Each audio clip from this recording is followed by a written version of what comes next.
শুকনো মরিচ আর পেঁয়াজ দিয়ে যে এত মজার একটা ভর্তা তৈরি করা যায় সেটা আজকে তৈরি না করলে একদমই জানতে পারতাম না। আজ আপনাদের সাথে এত মজার একটা ভর্তা রেসিপি শেয়ার করছি যেটা একবার তৈরি করে খেলে আপনাদের জিভে লেগে থাকবে। আশা করছি ভিডিওটা আপনাদের সবার কাছে অনেক বেশি ভালো লাগবে।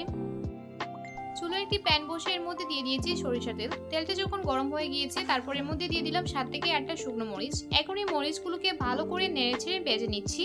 মরিচগুলোকে কিন্তু অল্প আঁচে নেড়েচেড়ে ভেজে নিতে হবে, না হলে কিন্তু মরিচগুলো পুড়ে যেতে পারে। মরিচগুলো ভাজা হয়ে যাওয়ার পর এগুলোকে তেল ছাড়িয়ে উঠিয়ে নিচ্ছি। তারপর এর মধ্যে দিয়ে দিলাম 14 থেকে 15টা রসুনের কোয়া। এখন এই রসুনের কোয়াগুলোকে ভালো করে নেড়েচেড়ে ভেজে নিচ্ছি।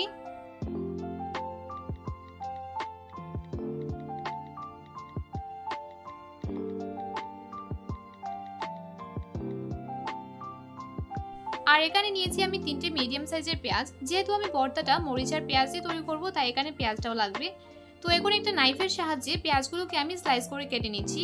পেঁয়াজটা স্লাইস করে কেটে নিলে খুব তাড়াতাড়ি নরম হয়ে যাবে, ভাজতে কিন্তু বেশি সময় লাগবে না।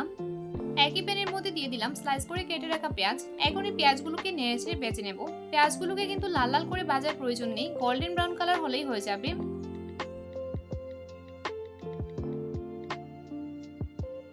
তো পেঁয়াজটা আমার ভাজা করা হয়ে গিয়েছে। এখন এই পেঁয়াজটাকে আমি তেল ছাড়িয়ে উঠিয়ে নিচ্ছি।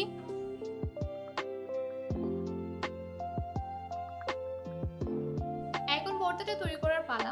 প্রথমে একটা প্লেটের মধ্যে নিয়ে নিলাম ভেজে রাখা শুকনো মরিচ। এখন এই মরিচের ডাঁটাগুলো হাত দিয়ে ছাড়িয়ে নিচ্ছি।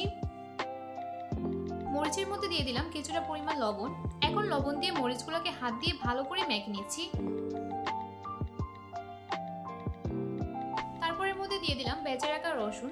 এখন এই রসুনগুলোকে হাত দিয়ে ভালো করে মেখে নিচ্ছি।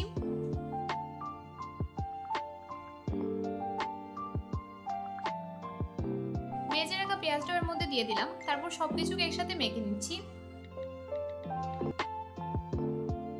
সবশেষের মধ্যে দিয়ে দিলাম ধনেপাতা কুচি। আর ধনেপাতা দিয়ে এটা মেখে নিলে আমাদের ভর্তাটা কিন্তু একদম তৈরি। কেমন লাগলো আমার আজকের এই ভর্তার রেসিপি অবশ্যই আমাকে কমেন্টস করে জানাবেন। এরকম রেসিপি পেতে আমার চ্যানেলটিকে সাবস্ক্রাইব করে পাশে থাকা বেল আইকনে প্রেস করে দেবেন। আজকের মতো এখানেই বিদায় নিচ্ছি। ভালো থাকবেন সবাই। আল্লাহ হাফেজ।